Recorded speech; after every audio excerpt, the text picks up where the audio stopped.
राजस्थान की मिट्टी में न जाने कितनी कहानियां और कितने राज दफन हैं। और आज हम बात करेंगे भारत की सबसे रहस्यमयी और शायद सबसे डरावनी जगहों में से एक भानगढ़ किले की। एक ऐसी कहानी जिसकी शुरुआत तो सब जानते हैं, पर अंत किसी को नहीं पता। चलिए इस कहानी की गहराई में उतरते हैं। ये कोई सुनी सुनाई बात नहीं है, बल्कि भारतीय पुरातत्व सर्वेक्षण यानी ASI का लगाया हुआ सरकारी बोर्ड है। इस पर साफ साफ लिखा है कि सूरज निकलने से पहले और सूरज ढलने के बाद किले के अंदर जाना सख्त मना है। सोचिए, एक सरकारी चेतावनी। यही बात इस जगह के रहस्य को और भी गहरा बना देती है। तो सवाल उठता है कि ये रहस्यमयी किला आखिर है कहाँ? ये दिल्ली से करीब 235 किलोमीटर दूर राजस्थान के अलवर जिले में अरावली की खूबसूरत मगर वीरान पहाड़ियों के बीच मौजूद है। यकीन मानिए, इसकी शुरुआत बहुत ही शानदार थी। 1573 में आमेर के राजा भगवंत दास ने इसे अपने छोटे बेटे माधो सिंह के लिए बनवाया था। उस जमाने में यह सिर्फ एक किला नहीं, बल्कि एक फलता फूलता खुशहाल शहर हुआ करता था। तो चलिए अब कहानी में आगे बढ़ते हैं और देखते हैं कि आखिर कैसे एक सुनहरा दौर एक उजड़े हुए वीरान शहर में तब्दील हो गया। अपने सबसे अच्छे दिनों में भानगढ़ की आबादी 9000 से भी ज्यादा थी। जरा अंदाजा लगाइए, एक समय में यहाँ कितनी चहल पहल, कितनी जिंदगी रही होगी। और आज वो हंसता खेलता शहर सिर्फ खंडहरों का एक ढेर है। तो सबसे बड़ा सवाल यही है, आखिर यहाँ हुआ क्या था? इस पूरी बर्बादी के पीछे की असली वजह तो कोई नहीं जानता, लेकिन हाँ, दो कहानियां हैं जिन पर लोग सबसे ज्यादा यकीन करते हैं। दो श्राप जिनकी वजह से ये पूरा शहर वीरान हो गया। अब मजे की बात यह है कि ये दोनों कहानियां हैं तो बिल्कुल अलग अलग, पर दोनों का अंत एक ही है, बर्बादी। पहली कहानी है गुरु बालूनाथ के श्राप की और दूसरी है तांत्रिक सिंधिया के जुनून की। पहली कहानी गुरु बालूनाथ नाम के एक तपस्वी से जुड़ी है। जब राजा भगवंत दास ये किला बनवा रहे थे, तो गुरु बालूनाथ ने उनके सामने बस एक शर्त रखी, कुछ भी हो जाए, किले की परछाई कभी भी उनके तपस्या करने की जगह पर नहीं पड़नी चाहिए। अब हुआ ये कि 2 पीढ़ियों तक तो इस बात का पूरा ध्यान रखा गया, लेकिन फिर तीसरी पीढ़ी के एक राजा ने इस चेतावनी को नज़रअंदाज कर दिया और किले की ऊंचाई और बढ़ा दी। जैसे ही वो परछाई गुरु बालूनाथ पर पड़ी, उनका श्राप भानगढ़ पर कहर बनकर टूट पड़ा।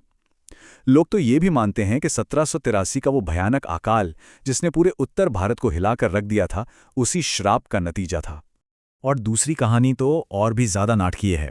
एक तांत्रिक था सिंधिया, जो राजकुमारी रत्नावती की खूबसूरती का दीवाना था। उसने राजकुमारी को हासिल करने के लिए उनके तेल की एक बोतल पर काला जादू कर दिया। लेकिन राजकुमारी बहुत ही समझदार थीं। उन्होंने उस जादू को पहचान लिया और तेल की बोतल पास के एक बड़े से पत्थर पर फेंक दी।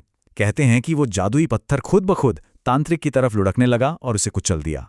और मरते मरते उस तांत्रिक ने श्राप दे दिया कि भानगढ़ के सभी लोग मारे जाएंगे और उनकी आत्माएं हमेशा इन्हीं खंडरों में भटकती रहेंगी। इन श्रापों की कहानियां आज भी जिंदा हैं, उन अजीबोगरीब दावों और एहसासों में जो लोग वहां जाकर महसूस करते हैं। ऐसा माना जाता है कि मारे गए लोगों की आत्माएं आज भी भानगढ़ में ही मौजूद हैं। वहां जाने वाले लोग और स्थानीय निवासी कई अजीब घटनाओं के बारे में बताते हैं, जैसे रात में अचानक ऐसा लगना मानो कोई बाजार लगा हो, कभी चीखने की तो कभी हंसने की आवाजें आना, महिलाओं की पायल की छनक सुनाई देना, और हर वक्त ये महसूस होना कि कोई पीछा कर रहा है। ये भी कहा जाता है कि जो कोई भी रात में यहां रुका, वो या तो कभी वापस नहीं आया या फिर उसकी दिमागी हालत ही खराब हो गई। तो इतनी सब कहानियों के बाद अब सबसे जरूरी सवाल पर आते हैं, इन सब में सच कितना है और फसाना कितना। चलिए इन लोक कथाओं से जरा हटकर सबूतों की दुनिया में झांकते हैं। अगर हम इस टेबल को देखें तो एक बहुत ही दिलचस्प तस्वीर सामने आती है। गुरु बालूनाथ और तांत्रिक सिंधिया की कहानियां लोगों की जुबान पर तो हैं, पर इतिहास की किताबों में इनका कोई नामो निशान नहीं है। यहां तक कि भानगढ़ और अजबगढ़ के बीच हुए एक कथित युद्ध का भी कोई ऐतिहासिक सबूत नहीं मिलता। तो सोचने वाली बात है कि बिना किसी सबूत के ये कहानियां इतनी मशहूर कैसे हो गईं? अच्छा, एक और थ्योरी है जो इन भूतिया कहानियों पर ही सवाल खड़े कर देती है। कुछ लोगों का मानना है कि ये कहानियां जानबूझकर फैलाई गई एक अफवाह थीं। क्यों? ताकि लोग युद्ध के समय किले में छिपाए गए एक बहुत बड़े खजाने से दूर रहें। मतलब डर का इस्तेमाल लालच को दूर रखने के लिए किया गया। वाकई एक चतुर चाल। इस रहस्य को सुलझाने के लिए आज के ज़माने की कई पैरानॉर्मल टीमों ने भी किले का दौरा किया है।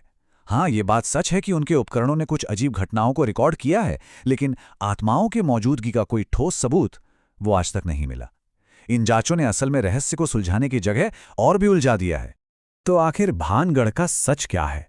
क्या यह किसी शराब की दर्दनाक कहानी है, एक ऐतिहासिक त्रासदी, या फिर किसी खजाने को बचाने के लिए बुना गया एक चतुर जाल? ये आज भी एक रहस्य ही है, और यह हमें एक सवाल के साथ छोड़ जाता है। ये जो 300 सालों से यहाँ पसरा है, ये खामोशी है या एक अनसुनी चीख जो आज भी इन खंडरों में गूंज रही ऐसे है? ही और मजेदार वीडियो के लिए चैनल को सब्सक्राइब करें, लाइक करें और अपने दोस्तों के साथ शेयर जरूर करें।